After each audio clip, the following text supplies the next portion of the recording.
ulasannya. Sekarang kita menghadapi lagi nih dengan keributan soal parcok, soal PJ, soal ASN, soal kepala desa, soal kebrutalan di perhitungan rekapitulasi suara. Ini kita mau kemana sih? Terus kemudian tiba-tiba Presiden bilang, bagaimana kalau kita kembali kepala daerah dipilih oleh DPRD? Ini gimana kita melihatnya? Ide ini boleh kita ajukan sebagai ide akademis, tapi mesti ada dasar pembenarnya. Apa dasar pembenarnya secara akademis kan? Betul. Kalau dibilang karena mahal, ya mahal karena money politik sebetulnya kan. Ya dibenarin dong money politiknya kan. Jadi ide demokrasi itu sebagai imperatif dari masyarakat beradab jangan dihilangkan hanya karena tidak mampu untuk mengembalikan fungsi dari lembaga-lembaga ini kan. Nah, pemilu itu fungsinya memang untuk scrutinizing, untuk kompetisi. Tetapi kalau kompetisi itu tidak memungkinkan orang percaya, maka orang artinya pakai uang dan pakai kekuasaan. Betul. Oke guys, assalamualaikum warahmatullahi wabarakatuh. Kembali lagi di channel Gambas LJ. Ini ada video keren dari Bung Rocky Gerung dan juga Bung Deddy Sitorus guys. Ini karena membahasnya yaitu rencana atau wacana Pak Prabowo mengembalikan pilkada langsung, yaitu dipilih oleh DPRD ya guys. Entah ini dikhususkan untuk gubernur saja atau keseluruhan, kita belum tahu selengkapnya. Kita simak. Jadi ubah aja mental para penyelenggara negara itu pasti pemilunya mau berlapis-lapis tapi tetap akan jujur tuh. Takut nanti bahwa surat suaranya ya bakal kena hujan itu.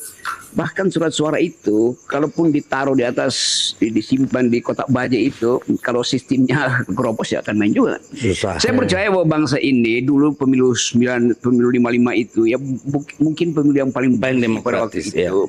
Orang merasa ngapain sih main duit itu. Sehingga surat-surat suara itu bisa di kantong kresek aja kan. Kan orang percaya gue yang gue taruh di situ nggak akan ada orang yang akan mengganggu. Jadi yang kita sebut public ethics itu atau civilian value itu tidak terjadi tuh. Orang menganggap bahwa pemilu itu harus main duit. Harus menang-menangan. Ya itu. Jadi intinya adalah kemampuan kita untuk mencari jalan keluar selalu sifatnya eksesif tuh. Nah, bahayanya kalau tidak ada riset mendasar itu orang akan anggap ya daripada hamburin duit mending pilih DPRD aja. Loh itu juga duit juga itu DPRD ada berapa tuh, lebih bagi oligarki beternak DPRD lebih gampang kan, tinggal dihitung berapa 30 orang 30 kali 1 M 30 M selesai itu. Iya. Sama aja. Jadi, tapi itu kan baru yang di DPRD-nya, belum yang di kabupatennya, provinsi sampai ke pusat kan. Itu banyak sekali, nggak mungkin 30 M juga. Jadi masalahnya adalah pada pelembagaan nilai itu. Nah, itu yang kita maksud bahwa sistem politik kita itu tidak ada proses kaderisasi itu. Macet, nggak ada partai yang punya ideologi itu. Saya cuma lihat PDIP ada ideologinya dari awal, rakyat, Marhaen, Soekarnoisme jelas arahnya itu. Ada kontroversi, tetapi ada garis yang diperdebatkan. Yang lain itu nggak ada garisnya. Yang ada adalah tadi garis yang melingkar-lingkar. Ya. Jadi kami siap nampung, nah, 1000%, sejuta persen, gitu ya. Nah, ada tokoh mau masuk ya silahkan, ini partai terbuka. Iya tapi uji dulu mentalnya bagus nggak, etikanya bagus nggak, udah pernah berbohong masa diterima. Iya. Ya, itu soal Pak Jokowi. Itu problemnya. Dibuang oleh PDIP, ditampung Golkar kan gila. Masa nampung sampah. Di medsos banyak tuh tampung kotoran katanya. Aduh, kita kalau lihat netizen 62 ini emang parah deh. Nah, saya melihat begini, saya kan orang politik, ikut berkontestasi, ikut mengurusi kontestasi cukup lama. Dari mana sih bikin politik mahal itu? Pertama, memang undang-undangnya udah sangat liberal. Ini kan harus diakui, sistemnya sangat liberal. Itu dulu lah, lupakan itu. Lalu kita lihat dari partai politiknya. Emang partai politiknya memang berniat nggak menghasilkan kader-kader berkualitas, kader-kader yang memang mau berdarah-darah, berkeringat di bawah, bekerja dari bawah ya. Ya, yang ketiga ini adalah soal unsur-unsur kekuasaan. Ini betul-betul nggak menjaga kewibawaan lembaga proses demokrasi kita, ya kan? Lalu ya masyarakatnya sifat permisif dan segala macam. Jadi ini kan kompleks. Kalau kita urut-urut misalnya, kenapa mahal? Pertama beli perahu. Kita itu berkali-kali ditawarin nih calon-calon. Tinggal sebut Pak, mau berapa? Mau 30, 50 M, saya mau. Yang penting saya dapat dukungan dari PDI Perjuangan. Justru yang begini ini nggak akan kita ambil. Karena emang udah pasti ini orang nggak ada apa-apanya kecuali duitnya kan gitu nih. Tanpa, belum tentu bersih. tanpa ide tapi punya amplop. Punya amplop banyak gitu kan. Lalu ini yang pertama, perahu. Hampir semua kita ngalamin, Pak. Ya. Untuk dapat dukungan dari sana sekian-sekian. Kalau kita kan hanya nanya berapa biaya saksinya, berapa biaya kampanyenya. Udah, itu kembali ke mereka, tidak ada kita ambil buat partai misalnya, itu dikembalikan untuk pemenangan. Tadi mahar. Lalu yang kedua saksi. Untuk saksi misalnya daerah kalau banyak TPS-nya itu biaya saksinya gila-gilaan. Misalnya lah, katakan Jawa Tengah. Kalau 1 juta per TPS, ya, kalikan berapa puluh ribu itunya. Untuk saksi aja bisa 50 miliar. Untuk saksi, Iya kan? 50 miliar. Artinya dari awal orang tahu akan curang, maka saksinya diperbanyak. Iya, Kalau saksinya juga titipan nyari duit juga di situ. Tapi ini kan karena apa? Karena tidak ada law enforcement. Kan gitu. Harusnya kan serahkan aja pada KPU dan Panwas, Bawaslu proses itu. Kita tinggal nunggu di rumah lihat hasil pengumuman KPU. Tapi karena tidak ada trust terhadap lembaga-lembaga ini, tidak ada trust kepada kejujuran hasil pemilu, sehingga semua partai atau calon mau nggak mau keluar uang untuk bikin saksi. Kan gitu nih. Padahal ini komponen besar. Poinnya bagus. Lalu kemudian apalagi yang bikin besar? Ya kampanyenya. Bukannya jualan visi misi, lomba bawa artis paling papan atas. Yang orang datang lupa tuh apa yang diomongin. Nggak ada, yang penting joget-joget rame gitu. Apakah orang-orang itu kemudian pulang dengan, oh nanti kalau dia jadi pimpinan kami akan mendapatkan seperti ini. Nggak ada tuh. Kan gitu tuh. Ditambah lagi sekarang nih dengan media sosial untuk buzzer. Misalnya dia gubernur, berapa puluh kabupaten kotanya. Dia harus merekrut tidak aja nasional, provinsi, sampai kabupaten kota dia harus rekrut buzzer-buzzer, influencer. Ini biaya sangat besar. Ya kan? Lalu apa? Orang ini juga nggak percaya diri untuk maju tanpa bansos, tanpa serangan fajar, nggak percaya diri. Karena apa? Kalau saya nggak lakukan, yang lain lakukan gimana dong? Kan problem nih. Jadi banyak sekali. Lalu misalnya aturan undang-undang itu, kalau menurut saya harus diubah. Jadi untuk pilkada itu harus dibatasi juga jumlah partai yang akan diambil. Jadi kalau misalnya satu daerah, kalau ditetapkan maksimal partai atau suara kursi atau suara yang mendukung itu 20%, maka pasti ada 5 pasang calon di daerah itu. Kan gitu nih. Kalau di 25% berarti pasti ada 4 pasang calon yang mencalonkan diri. Nah kalau pasangan calonnya banyak, ini tentu akan juga menurunkan kecenderungan money politik itu. Karena ruang gerak kan akan saling membatasi, saling mengawasi kan gitu. Oke, saya paham itu. Restrukturisasi institusinya itu penting sekali itu. Karena kita membayangkan di awal reformasi itu saya ikut dalam banyak pembicaraan, saya masih di LBH itu, untuk membuat KPU itu punya 2 tugas. Satu tugas teknis, nyiapin kotak suara segala macam itu. Yang kedua yang lebih penting ada tugas etis, yaitu lakukan pendidikan pemilih itu. Nah sekarang bagian etis ini hilang itu. Demikian juga Panwasnya kan. Panwas itu dia bukan sekedar mengawasi mereka yang menghantam pemerintah itu kan. Mereka yang berupaya untuk menyogok KPU, tapi dia juga mesti lihat tuh mengawasi mental dari pelaku dari KPPS misalnya. Itu yang tidak ada pada Panwas. Panwas sekarang dia jadi loket.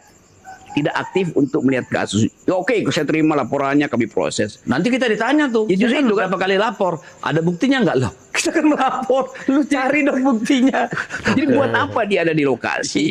Kalau dia masih recheck lagi pada si pelapor. Jadi ini soal institusi. Tapi ada hal yang lebih dari itu tuh, soal social bargaining ini. Jadi yang kita sebut tadi itu upaya untuk menghasilkan lembaga yang baru, ada political bargaining, memperbaiki teknis, memperbaiki undang-undang. Tetapi juga di masyarakat tidak terjadi semacam bargain sosial tuh. yang di dalamnya isinya adalah tuntutan memaksimalkan ide demokrasi itu. Jadi masyarakat ini menganggap bahwa buat apa kita bargain terhadap ide demokrasi kalau amplop lebih penting kan. Jadi ide ini saya kira itu mesti diolah secara akademis, beri semacam pelajaran sejarah dan diperkuat dengan dalil-dalil ilmu sosial humaniora itu. Nah, bangsa ini sebetulnya dulu punya semacam kesepakatan supaya menumbuhkan solidaritas tuh. Nah, pemilu itu justru menghancurkan solidaritas itu, betul. Bahkan solidaritas di dalam keluarga sendiri, pertemanan kan. Ya. Kan nggak terjadi yang disebut sebagai ethics of democracy gitu ya.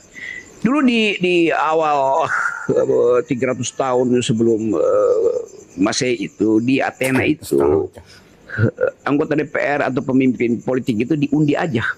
Karena ada kesepakatan etis tadi. Social bargaining akan bilang, Anda yang terundi, saya percaya Anda terundi hari ini, Anda akan secara etis menyampaikan pikiran saya. Besok yang terundi juga sama. Nah, itu kan dengan asumsi mereka ini semua ethical equals kan. Yes, udah itu. setara semua. Nah, gitu. harusnya begitu kan rakyat. Nah, rakyat yang timpang beginian, secara pendidikan timpang, secara kultural itu berselisih itu, dan secara ekonomi juga rawan untuk dimanipulasikan, itu harusnya KPU punya kurikulum untuk mendidik mereka dulu tuh.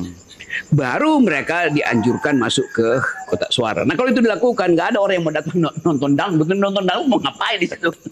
Jadi nonton di TV aja ya. Jadi pertandingan ide itu tidak dihasilkan. Itu juga yang menerangkan bahwa kaderisasi ini yang harusnya diasuh oleh negara itu nilainya didesiminasikan kan. Bahwa Indonesia mau tumbuh sebagai contoh pertama dari demokrasi yang bermartabat. Ya. Nah, itu artinya mesti ada satu kurikulum baku diedarkan ke semua partai politik. Ya. Nah, saya kira bagian-bagian itu yang lack di dalam ya, karena memang pendidikan kita selain tidak ada pendidikan humaniora, civilian civilization juga nggak ada, civic culture itu nggak ada gitu loh. Jadi gimana kita mau berharap demokrasi kita bisa lebih baik ya? Ya betul tadi, civilization itu minimal ada civility. Ya. Dan kita nggak lihat bagaimana orang itu menghasilkan civility kalau dia anggap bahwa kekuasaan itu adalah segala-galanya. Yes. Kan justru ya menang adalah segala-galanya. Kan civility itu artinya dia tahu bahwa semakin dia tumbuh secara politik, apalagi dalam jabatan publik, semakin prinsip noblesse oblige itu, nobility itu mesti ada di dia kan. Dan yang terjadi justru sebaliknya tuh. Ya. Keinginan kita untuk menyaksikan pemimpin yang secara etis tumbuh itu sangat mudah dibongkar oleh buzzer-buzzer ini kan. Yes. Buzzer akan serang kita kalau kita tuntut etik lebih dulu dong, etis dasmu. Jadi udah terbentuk semacam atau mereka berusaha membentuk menaruhkan pikiran itu ke dalam halayak kan seperti itu nih. Itu yang terjadi. Jadi kita itu ada narator-naratornya dong di belakang yang mengontrol mereka. Jadi sampai sekarang kalau kita lihat Pak Jokowi masih mondar-mandir ke mall, di belakangnya ada kamera tuh, Gibran juga begitu, ngapain sebetulnya? Jadi ada ketagihan kamera pada Jokowi dan putranya tuh. Nah itu akhirnya orang lihat bahwa kalau gitu politik artinya apa yang ada di depan kamera, bukan apa yang ada di dalam otak itu. Jadi problem kita itu kan begini. Jadi 2024 ini, akhirnya orang bilang, lah lu kalah udah. Nggak perlu proses. Ini kan Machiavellianism kan gitu nih. Yes. Artinya the output justify the ends kan gitu nih. Jadi hasil menghalalkan cara. Yes, end justifies me. Ya betul. Saya jadi berlepotan karena saya yang penting nggak gondok nih sama buzzer. Yang penting nggak itu para Machiavellianism harap berkumpul. Jadi gimana ya? Dan ini kan berpengaruh sama anak-anak muda yang memang generasi muda yang memang tidak literate ya, literasinya kurang atau kemauan untuk mencari lebih dalam enggak. Ya udah ini kan soal menang dan kalah gitu loh. Tidak ada nilai di dalamnya, tidak ada adab di dalamnya, tidak ada ethics di dalamnya. Lu kalah ya kalah aja. Kan kira-kira seperti itu. Padahal ini kan bukan pertarungan kalah menang saja. Iya, itu soal kalah menang. Tapi kan ini juga peraturan apa namanya pertandingan peradaban kan, Ya, itu. evolusi peradaban gitu. Jadi orang anggap bahwa kalah menang itu soal statistik. Ya kalah secara statistik tapi menang secara etik. Yes. Sebaliknya ada yang menang statistik kalah secara etik. Betul. Pada leader itu pertama-tama harus ada template di kepalanya, ethics first. Kan itu dasarnya. Tetapi karena itu nggak diucapkan, karena kita dihegemoni oleh komunikasi publik yang dikuasai oleh buzzer ini. Ya. Buzzernya juga menganggap bahwa yang penting gua dibayar untuk Yes. menghilangkan prinsip etik dalam politik itu. Nah ini bahayanya dan sebetulnya dengan mudah kita tahu siapa yang menggerakkan itu. Betul, betul. Yang menggerakkan itu ya orang yang kemampuan berpikirnya dangkal, orang yang menganggap bahwa etik itu urusan moral itu ya urusan masuk gereja, masuk masjid, masuk pura segala macam kan. Nggak mengerti bahwa di awal ide politik itu ada ide mendistribusikan keadilan. Betul. Itu perlunya etik itu. Yes. Itu. Jadi ya Nah ini kan bahayanya. Pertama misalnya, kita lihat kerusuhan di banyak tempat pasca pemungutan suara kemarin. Ya. Papua itu hampir semua bergejolak. Yes. Di Lanijaya, itu kampung dibakar, lebih dari 40 rumah hangus, banyak orang mengungsi. Kita lihat di Jayapura betapa telanjang misalnya KPU dan pengawas distriknya itu bekerja memanipulasi suara secara telanjang. Di Paniai juga begitu. Kenapa ini tidak dilihat sebagai ancaman nyata? Ini bom waktu. Misalnya begini nih, saya calon kepala daerah, saya keluar uang banyak sekali untuk bertarung. Banyak sekali orang pendukung saya menghabiskan waktunya, meninggalkan keluarganya, mengeluarkan energinya. Tapi kalau hasilnya bisa diutak-atik, siapa sih yang nggak marah? Karena pilihannya dua. Orang jadi malas berpartisipasi dalam demokrasi atau anarkisme yang akan muncul. Dalam kasus Papua dan beberapa tempat lain seperti di Morowali, kemarin di Bandung dan di beberapa ada tempat-tempat lain itu yang ada kerusuhan. Ini kan bisa menjadi sesuatu yang menjalar kemana-mana. Ini kan problem menurut saya gitu. kan kita mau dengar sebetulnya presiden atau penyelenggara pemilu bikin refleksi semacam ini. Kan? Jangan dia dicatat sebagai data aja. Berapa ada kerusuhan di situ? Iya, tapi kenapa ada kerusuhan di situ? Yes. Ada ketidakpercayaan pada manusia penyelenggara. Jadi dimensi sebetulnya psikoetiknya itu justru harus dikuras itu supaya kita tahu Kalau masih ada. ya harus yang rakyat pasti ada hal seperti itu, tapi kita tidak lihat ada semacam divisi di dalam panitia pemilu ini yang menerangkan itu kan. Bahkan ketika post factum pun mesti diterangkan tuh. Yes. Jadi apa penyebab kerusakan moral politik di Papua misalnya tuh? Karena uang yang beredar demikian banyak tuh. Apa yang menyebabkan Jakarta itu mengalami defisit terutama dalam kepercayaan. Yeah. Sehingga 40% adalah golput. Kan mesti diterangkan. Yes. Bukan serba ya kan itu 40% golput. Kalau itu putaran kedua, apa poinnya di situ? Oke. Kan itu yang kita sebut sebagai evaluasi. Sebetulnya evaluasi akademis terhadap problem politik. Sebelum kita pergi pada solusi bahwa kalau begitu pemilihan dikembalikan aja pada DPRD. Kan itu yang kita maksud sebagai Jumping kajian. to conclusion Yes. ya. Jadi as if semudah itu. Nah, ini kan bahaya. Tapi saya melihat begini. Kenapa Papua nih menjadi begitu rusuh? Kalau menurut saya karena banyaknya kekayaan alam di sana yang ingin dirampok oleh para elit-elit Jakarta. Karena katakanlah Papua Induk dan Papua Tengah itu penuh dengan cadangan emas tuh. Ya. Jadi ada korelasinya ini dengan keserakan elit Jakarta dengan kasus di Papua. Coba kita lihat ya. Bulan lalu tuh saya ada di Kabupaten Mimika itu. Mimika itu penduduknya 300.000. APBD-nya 6,5 triliun. Bayangin. Dibagi begitu aja pun Udah sejahtera. udah sejahtera sebetulnya. Tapi stuntingnya itu di atas nasional. Jadi pasti di situ kita bertanya kemana hasil APBD itu tuh. CSR di Mimika sangat mungkin tiba di Solo. Jadi kemampuan Atau berakhir jadi rumah di Pondok Indah kan gitu nih. Jadi semua hal yang sebetulnya kasat mata di kita tahu kan nggak masuk akal. di situ ada stunting, APBD-nya 6,5 T itu Iya. hanya dengan 300, tetapi nggak makmur. Begitu terjadi kompetisi politik, uang itu akhirnya bermain tuh. Bukan lagi ide untuk menurunkan stunting, bukan lagi ide untuk mengatakan bahwa kami kaya, maka kami mampu untuk mendistribusikan keadilan. Nah, bagian-bagian itu yang ya orang nggak anggap lagi bahwa itu penting untuk di riset. Kenapa? Kekayaan itu tidak menghasilkan kesejahteraan. Iya. Tidak menghasilkan karena dirampok oleh para elitnya kan, sederhananya kan begitu ya. Oke guys. Oke guys. Alhamdulillahirrahmanirrahim. Itu tadi apa ya, sedikit ulasan dari Bung Deddy Sitorus dan juga Bung Rocky Gerung guys. Ini sangat kompas sekali untuk mengkritisi kebijakan-kebijakan dari pemerintah guys, dan kebijakan yang ini lagi-lagi viral guys, yaitu kebijakan, kalau ini bukan kebijakannya guys, istilahnya rencana atau wacana Pak Prabowo untuk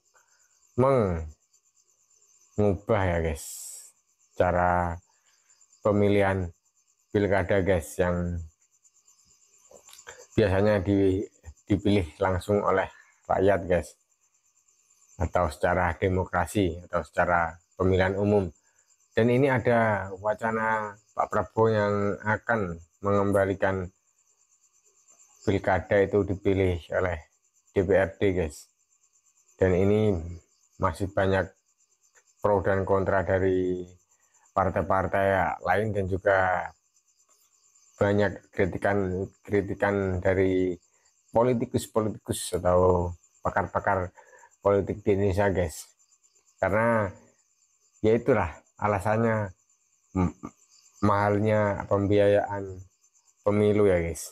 Alasannya karena pembiayaan pilkada itu sangat mahal guys.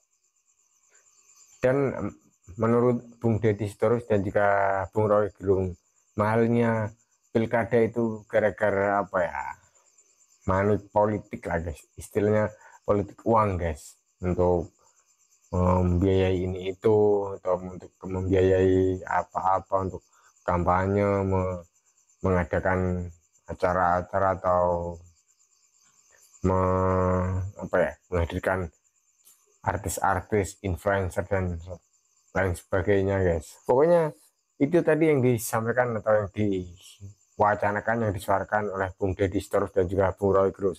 Simak lagi kalau masih belum jelas, atau simak di channel Bang Deddy Sitorus. Gas. Wassalamualaikum warahmatullahi wabarakatuh.